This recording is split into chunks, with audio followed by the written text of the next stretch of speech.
All right, cuckolds, it's Saturday, and I'm here with the Friday Night Smackdown review and rant.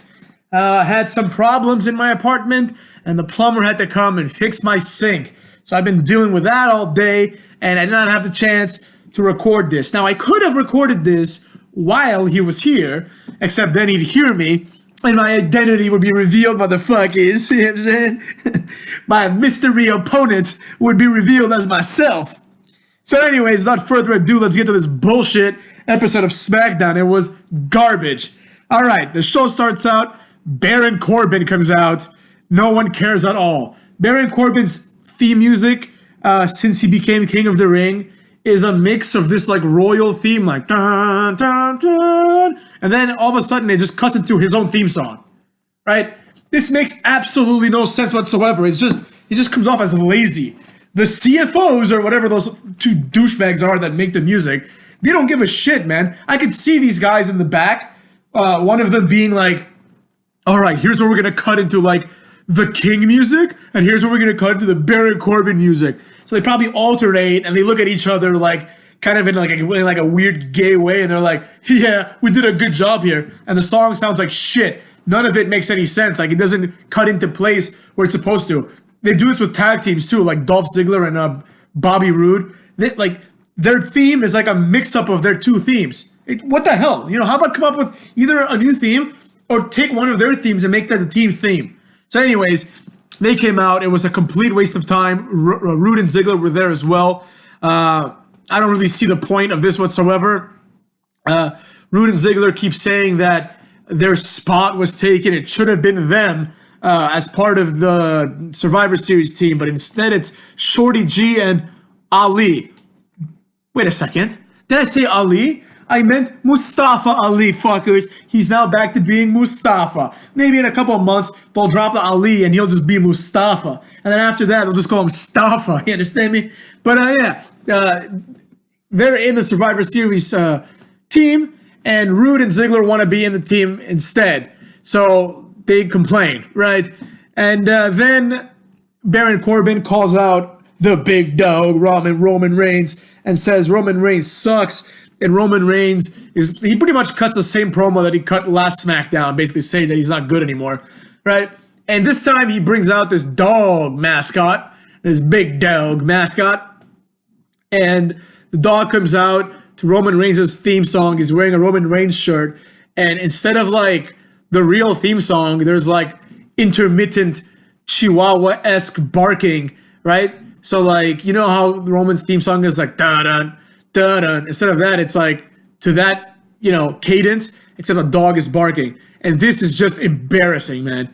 Like whoever came up with this should be released immediately. Like if Vince McMahon had this idea, if this was like a Vince McMahon idea, then maybe it is time for him to pass the reins on to Triple H, because this was stupid. This is not funny at all, man. What's funny about a grown man who we don't know coming out in a dog mascot? Furthermore, why would Roman Reigns be upset at this? Like, imagine this in real life. Imagine someone doesn't like you, right? And you started calling yourself the Pelican, motherfuckers. So you're like, I'm the Pelican. And this guy's like, oh, you're the Pelican? Haha, let me show you what a Pelican is. And they bring an asshole in like a Pelican costume. And then they look at you and they say, I showed you. I put this guy in a Pelican costume. What would you think? Would you even be upset? No, you'd probably be like, dude, you're a fucking weirdo, man. Why'd you do that? That's a complete waste of resources on your part. I'm not offended at all. This is ridiculous. This is retarded, man. Like Roman Reigns, the only reaction Roman Reigns should have is he should walk out, look at Baron Corbin, and just laugh and be like, dude, you're a fucking tool, and just move on with his life, right? But that's not what the reaction was. The reaction was during the match, the first match was Ali and Shorty G, Mustafa Ali that is, and Shorty G versus Roode and Ziggler. During that match, Roman Reigns comes out and goes after Baron Corbin. He somewhat interferes, beats up Baron Corbin. In the match, Shorty G hits the Chaos Theory German. Ali hits a 450. And pins, I think it was Ziggler who he pinned. Now, this has led me to think it's time for a WWE video about who I would keep and who I would release immediately. Because all I see is people that I would release. But we'll leave that for another time. So that match ends. For some reason, Baron Corbin is really invested in Ziggler and Rude winning, and Roman Reigns is really invested in Shorty G and the other guy, Mustafa Ali, winning. And I'm thinking to myself, does it really matter who wins? You want the best team, right? And I get it. Roman Reigns thinks that Mustafa and Shorty G are better, and Baron Corbin thinks that Rude and Ziggler are better. But fundamentally, you want the best team. So whoever wins the match, you should be happy for them because they get to be in your team. Because I think that was one of the stipulations. The winner gets to be in the Survivor Series team. And that's all you need. You just need the best team, right? Now, let's not forget that Ziggler and Rude were tag team champions. And they did pretty well in the best tag team in the world tag team turmoil match in Saudi Arabia. And they just lost to two jobbers, Shorty G and Mustafa Ali. Maybe Mustafa Ali and Shorty G can make their own tag team. They should call themselves Shorty G and Jobber Ali. How about that? It rhymes too, motherfuckers. So anyways, next up we have the Firefly Funhouse. This was complete garbage. Bray Wyatt is garbage. If you're one of those people that thinks, oh, this is so great and unique and the worst word you can use to describe it, different, then you fucking lost your mind. This is the same garbage Bray Wyatt's been doing for years. He's like this weird, mysterious guy that's supposed to be intriguing, but why would you be intrigued by this asshole? He's just a fat guy who got a haircut and now he's a children's show character, and it's like tongue-in-cheek. Oh, here's a puppet of Vince McMahon. Isn't that great? Oh, Ramblin' Rabbit. Wow, how edgy and amazing. And then he's the Fiend. It's the same thing as always. He's always been this weird guy who like you aren't supposed to understand, but he's supposed to be. He's presented as if he's like this enigmatic guy who's super charismatic, and you're supposed to be intrigued. Like you're supposed to want to know more. Like, oh, what's Bray Wyatt? Like, what are his motivations? And that worked for like a week and a half back in the day. It worked. People were curious. They're like, oh, what's Sister Abigail? What's behind this, right? And none of that was resolved at all. One day, Randy Orton just burned down Bray Wyatt's house, and then the next week, Bray Wyatt had a new house. And Randy Orton went over to the new house and beat the shit out of him. And then after that, they had a match at WrestleMania. And fucking Bray Wyatt's wrestling Randy Orton. And the ring, there's like projections of like, maggots and worms. It's the dumbest thing ever. Like, what is Sister Abigail? They never explained this to us. Then Matt Hardy throws his jobber into the lake of reincarnation, creating a career highlight for Bray Wyatt. And then Bray Wyatt comes back as Matt Hardy's tag team partner, right? And then after that, he leaves for a while because he's a jobber, and he comes back as a children's show character who's now also the Fiend, and becomes champion. It's the most ridiculous thing I've ever heard in my life. I've never seen anybody, like, I always say that Kofi Kingston is the most undeserving WWE champion of all time. But if you start adding the Universal title to the picture, there's a strong case that Bray Wyatt, like the Fiend, is the worst champion in the history of champions. You might even want to include all the titles of all time because this guy just came out of nowhere. He's the Fiend. He's scary again. People are afraid of him. I don't know why they're afraid of him.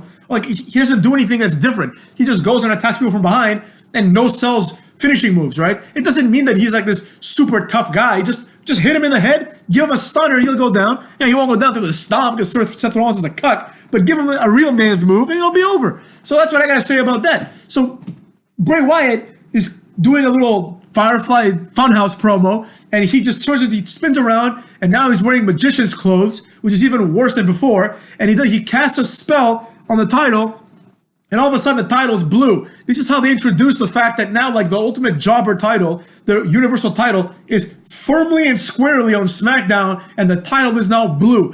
Think about what that means, fuckfaces. A world championship is now blue.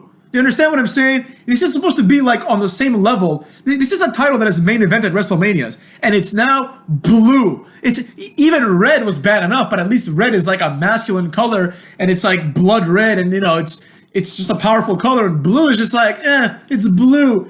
They might as well be like a B- on the title just to be called a B- title. This is complete garbage. I hated every second of this, and because Bray Wyatt attacked Daniel Bryan like last week with a mandible claw, this has now actually led to a storyline. I can't believe it, but we'll get to that near the end of this video. Next up, we have an even worse segment. You couldn't think, there's no way it could be worse than the Firefly Funhouse. You're expecting Smackdown to be like arguably the A show now. They had Brock Lesnar, they had like all, Bray Wyatt won the the jobber title, and you're thinking like, all right, cool. Brock Lesnar leaves. All of a sudden, SmackDown is the D show. They lost AJ Styles, the only one who was like an actual draw. They got like Baron Corbin. Nothing really happened. The draft was a complete waste of time. Nothing happened. No one like the only thing that was relevant was Brock Lesnar went to SmackDown, and AJ Styles went to Raw, and then Brock Lesnar went back to Raw.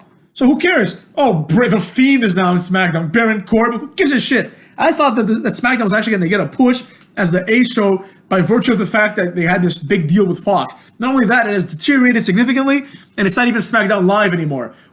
Michael Cole for like a fucking like 7-month period just kept yelling, "Oh, SmackDown Live, SmackDown Live, SmackDown Live." Now it's just SmackDown again, motherfuckers. So anyways, it got even worse. Drew Gulak comes out with a beat. I forgot that Drew Gulak was drafted to the main roster at some point. I don't know when. I think he was drafted like not in this draft, but the draft before, when they moved up all these jobbers like Cedric Alexander and Buddy Murphy. And one of them was Drew Gulak. He comes out, cuts the exact same promo he cut the last time he was on TV, pretty much tells Braun Strowman he's not good enough and has a PowerPoint for him. Braun Strowman beats the shit out of Drew Gulak and the B team that's there as well. And we have to hear Michael Cole say, "Oh my God, like, watch out for Braun Strowman, everyone." Why? Why the fuck would anyone watch out for Braun Strowman? Braun Strowman sucks. He's garbage. He's like a jobber, basically. Why would anyone be impressed that Braun Strowman is beating up these idiots who are complete jobbers? Everyone's either a jobber that gets beat up by Braun Strowman, or there's someone that beats up Braun Strowman.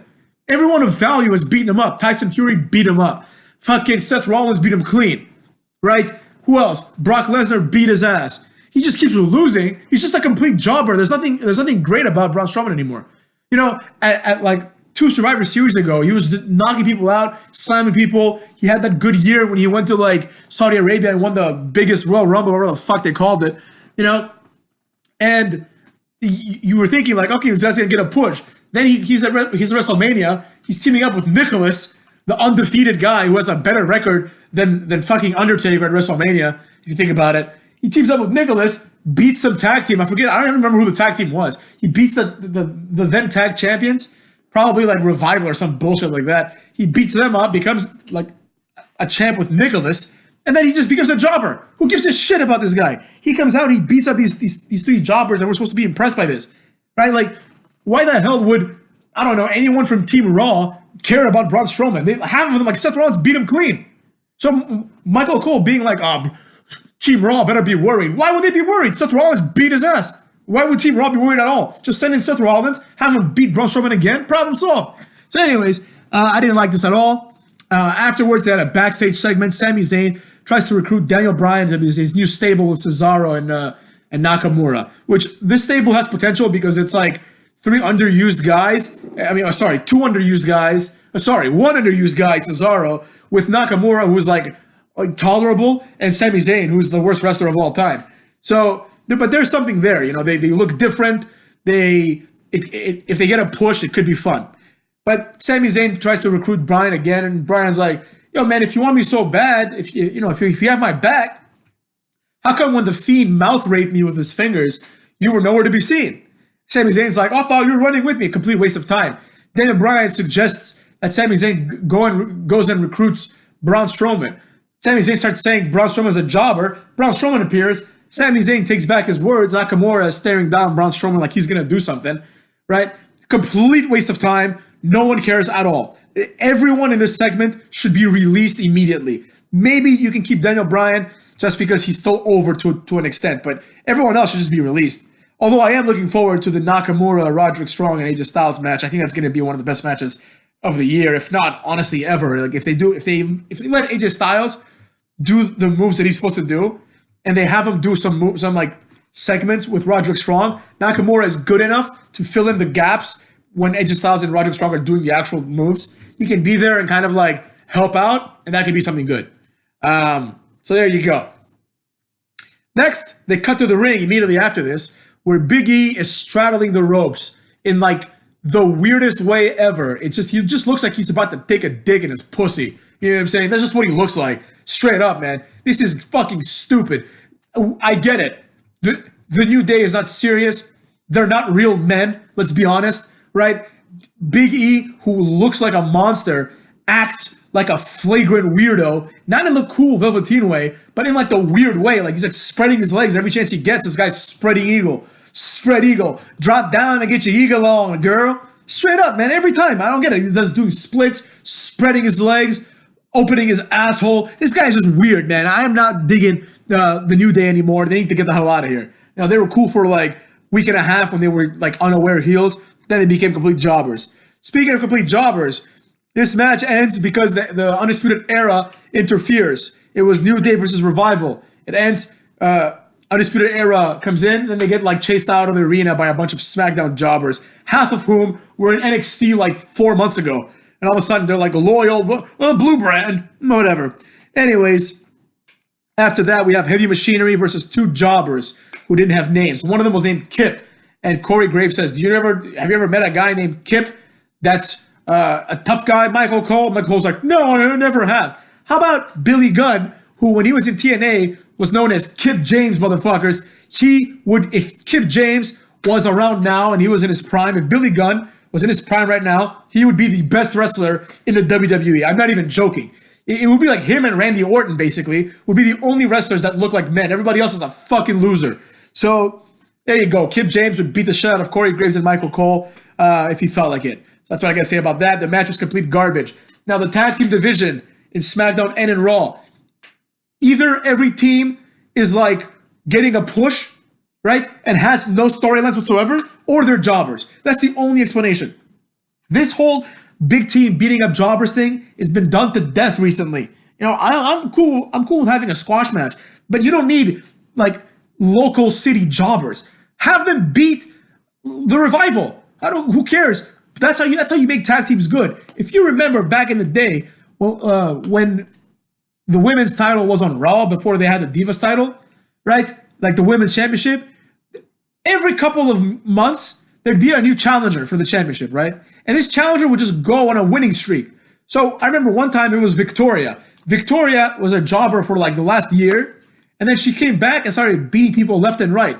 And she had like a list where she would write people's names down, being like, yo, I just beat your ass, bitch. Like, who's next on my list? And then she eventually got her title shot against like Mickie James or whoever the fuck the champion was, and then lost. And then she was shuffled to the bottom of the deck. And then Beth Phoenix got a push. And then that's how it would happen. Do the same thing with the tag division. Stop wasting my time. I don't want to see Heavy Machinery at all, let alone beating some jobbers. War Raiders or whatever the fuck the Viking boys. Those idiots all they do is squash jobbers. Like, why are they the tag team champions? They've beaten no one of value. Like, have they ever even defended their title? I don't remember them defending their title ever. So that's what I gotta say about that. This was a complete waste of time. So thus far, we're like probably an hour and a half into the show, and nothing of value has happened. The only match that can even be considered, well, I think the only match, period, was Ali and Shorty G. Everything else has been like either a segment or like a screw, like the New Day and Revival ended because Undisputed Era came in, and then Heavy Machinery versus Jobbers. That's not a TV level match. But anyways, after that there was some sort of segment between women, so I was skipping it, as you know how I roll. And then the NXT broads came in. Sasha Banks, while Shayna Baszler is in the ring and is distracted, Sasha Banks attacks her from behind. And all of a sudden, we have an impromptu 8-woman tag match. It's now 4 NXT jobbers. I think it's Dakota Kai, Tegan Nox, Rhea Ripley, and fucking who else? I don't know, some jobber. I don't know, who gives a shit, right? It's these broads versus like Nikki Cross, Sasha Banks, and 2 other ones. I don't remember at all who they were, to be honest. And now all of a sudden, Sasha Banks is friends with Nikki Cross. All of a sudden, Tegan Nox and the other one are standing up for Shayna Baszler. What the hell is going on? I don't like how around Survivor Series, everyone becomes friends with everyone on their brand. I don't get that at all. Like, why are they friends all of a sudden? They're supposed to hate each other, you know? So there you go.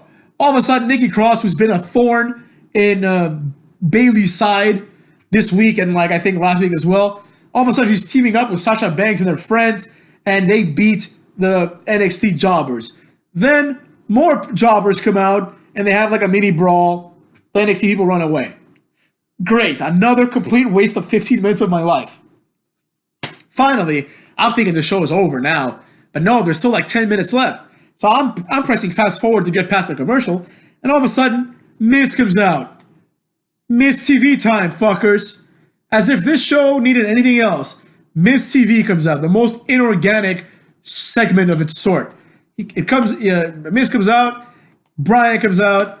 Miz pretty much says, "Yo, man, like Miz, even though Miz TV is stupid, Miz has his moments, and this was one of them because Miz was like, yo, which Daniel Bryan are you?" Like he was almost like making fun of like the whole situation. He's like, "Are you the Yes Movement guy, or are you the environmentalist? Which one is it, man?" Like basically like saying what I'm thinking. Like, dude, I don't give a fuck. Just make up your mind and have your job or career. I don't care at all.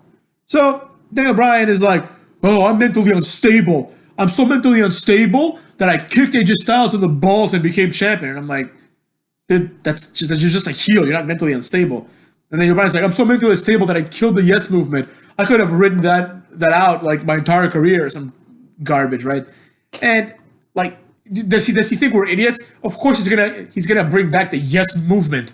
It's not even a movement. It's just some complete. It's like the women's revolution. It's completely made up. So, anyways, he does that. Bray Wyatt appears on the Titantron in like retarded Bray Wyatt, like the children's show version, and he's like, "You know what you did, Daniel? Say that word. Say yes." And Daniel Bryan is like, "No, but I want to wrestle you at fucking Survivor Series." Now, and they make the match, and Bray Wyatt says, "Yes, yes, yes." And the Miz says, "There you have it, folks. Daniel Bryan versus Bray Wyatt at Survivor Series." And no one cares. There is like nearly zero reaction to this. Like the fans don't care at all. They're like, "Oh, great. Like, who gives a shit?" Now, let me explain something to you fuckers right now. A couple of weeks ago, I think it was 2 weeks ago, maybe last week. I think it was 3 weeks ago. I could be wrong. Daniel Bryan lost to Adam Cole clean on Smackdown.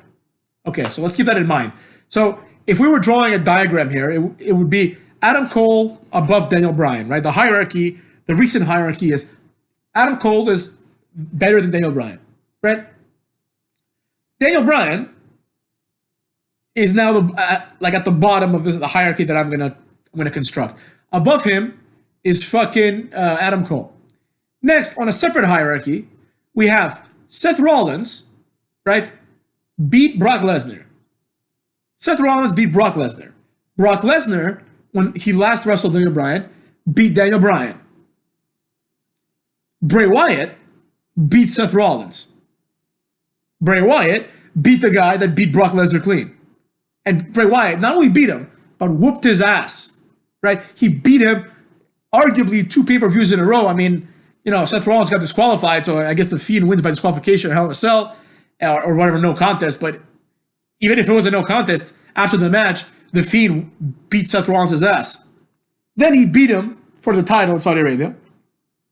So he beat the guy that beat Brock Lesnar, that beat Daniel Bryan, that lost to Adam Cole. So in this entire circle jerk, right, now we've gone full circle.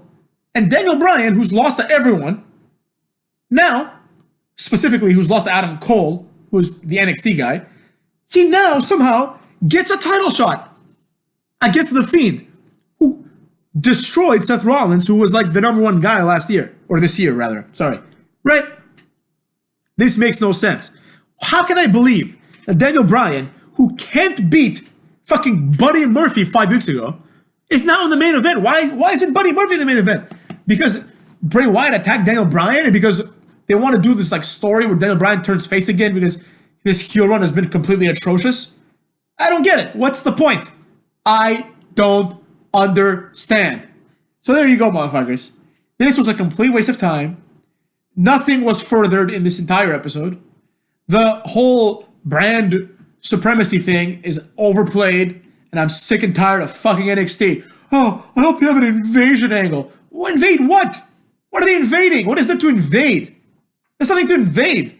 Why would NXT be interested in coming and beating up Smackdown or Raw guys? What does that do? Oh, we declare war. For what? What is the point?